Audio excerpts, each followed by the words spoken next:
Okay, I'm Peter Kinsella, and together with my wife Elaine, I am the owner and founder of Lunya. And Lunya is this superb Catalan-inspired deli, restaurant and bar here in the city centre in Liverpool.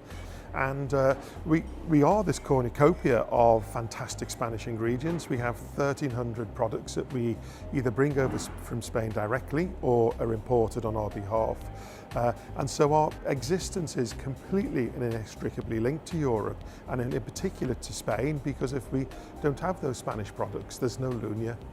Back in, I think it was June 2017 when the referendum happened, and the impact was felt the day after the referendum when the exchange rate dropped to €1.08, I think, at its lowest. So immediately we had this 28% cost hike in everything we brought over from Spain, and we've been fighting that ever since. Not that we can do anything about it, but trying to find ways to mitigate against such a huge rise. What we did was we decided to cut out a lot of the brokers and importers we were using and import direct ourselves from Spain.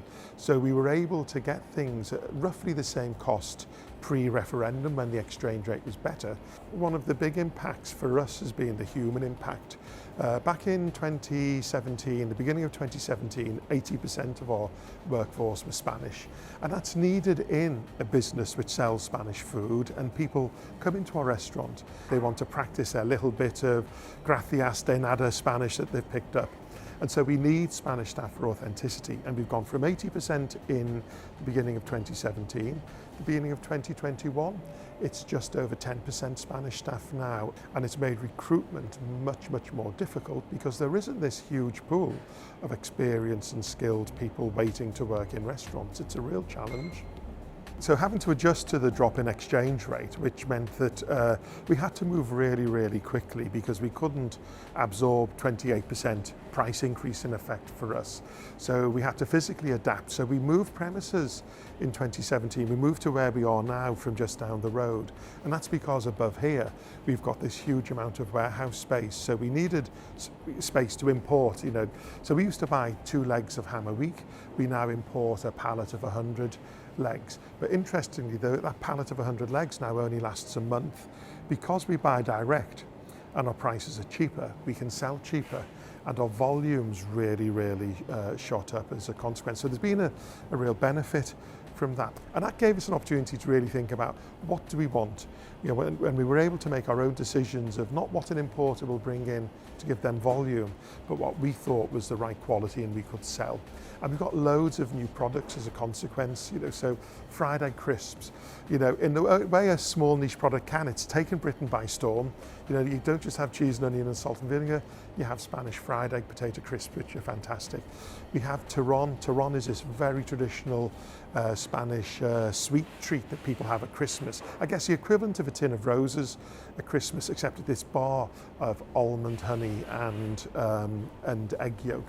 But rather than just the best sellers which importers will bring in, we've been able to get turon flavoured with kirsch-soaked cherries, with pistachio mousse, and it gives us the real uniqueness that we want as a deli.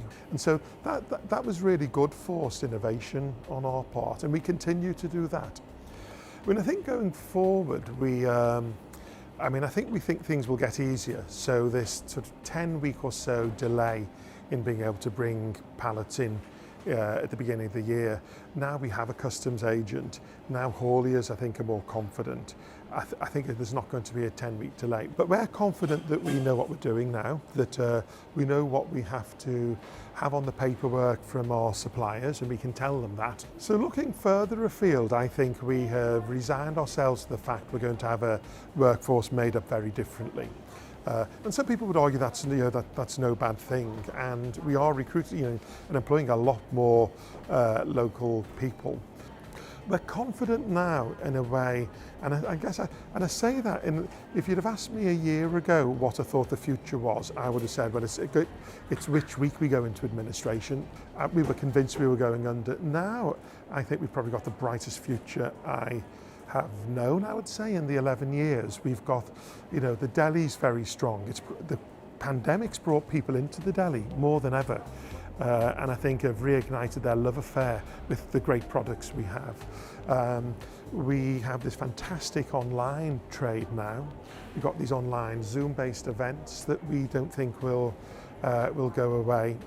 But we're confident that with the trade and support we get now, that we can continue to grow. We're not looking to expand. I think we're just looking to grow in terms of what we are as a business, really. You know, our stock range and our customer base. That's all there. You know, we love what we do, and just want to be around to enjoy that for the next many years as well.